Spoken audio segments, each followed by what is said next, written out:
नमस्ते Bharat. Bamboo farming में आपका स्वागत है। मैं चिराग किसान बाम्बू ग्रोवर आपको ले चलता हूँ फिर से एक छोटे वीडियो क्लिप के साथ। आज हम खड़े हैं एक बाम्बू फार्म के अंदर में, और गर्मियों की सीज़न में फार्मर को कौन कौन सी चीज़ का ध्यान रखना, उसमें से ही एक बात है।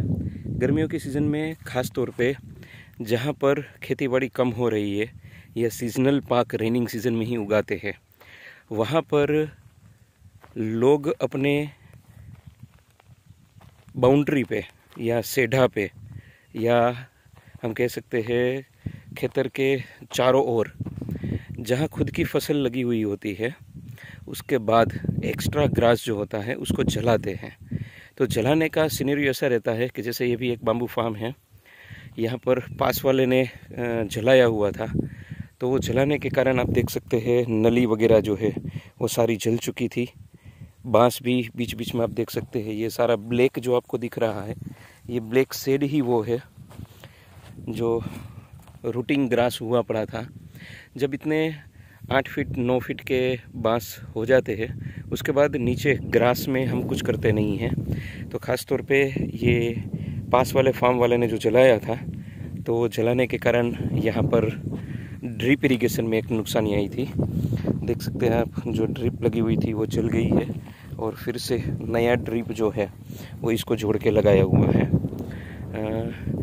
पूरा ड्रिप जला नहीं था, लेकिन जिस हद तक हमारा ग्रास था उस हद तक वो जला था, तो वहाँ से फिर से कटिंग करके नया ड्रिप डाला हुआ है। तो आप भी अगर बाम्बू लगा रहे हैं, आसपास में अगर फार्मिंग कम हो रही है या तो सीजनल फार्मिंग ही हो रही है, वो हॉर्टिकल्चर के रिलेटेड बेल्ट नहीं है, तो वहाँ पर आपको आसपास के फार्मर को, किसान को, दोस्तों को बताना पड़ेगा कि जब भी बाउंड्री की बारी आए, तब या तो वो खुद खड़े रहे वहाँ पे, या तो वो जलाते हैं, उसके कारण आपके ड्रिप में, बाम्बू में या दूसरे कोई चीज़ में तकलीफ़ ना आए।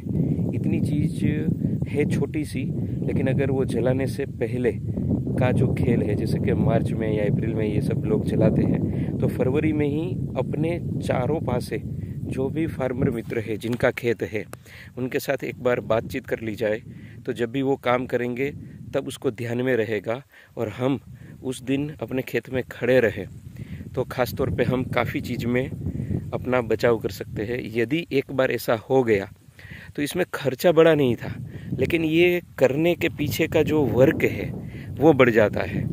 लेबर प्रॉब्लम, टाइम के हिसाब से आपको सारी चीज़ें अगर फार्म पे नहीं है उपलब्ध, तो सिटी में से फिर से छोटे निप्पल लाना, नली नहीं है तो नली लाना, ये छोटे छोटे काम जो फिर से करने पड़ते हैं।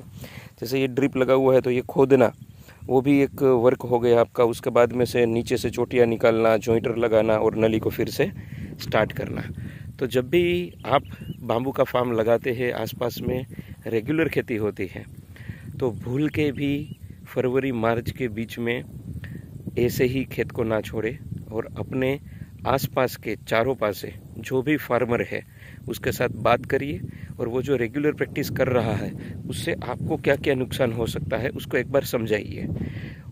और जब भी वो ये काम कर रहा है तब आप अवेलेबल रहिए फार्म पे, और उसको भी कहिए कि उसने अगर थर्ड पर्सन को दिया हुआ है तो थर्ड पर्सन भी जब तक ये काम पूरा उसका नहीं हो जाता तब तक फार्म पे खड़ा रहे, ताकि कुछ बड़ी समस्या होती है तो वहाँ पर उसका समाधान हो सके। Thank you very much. ये छोटी छोटी सी ही चीज़ें होती है, लेकिन ये चीज़ों से ही हम अपने 7 दिन और कुछ पैसे और जो नुकसानी हो रही है उसको बचा सकते हैं। Thank you.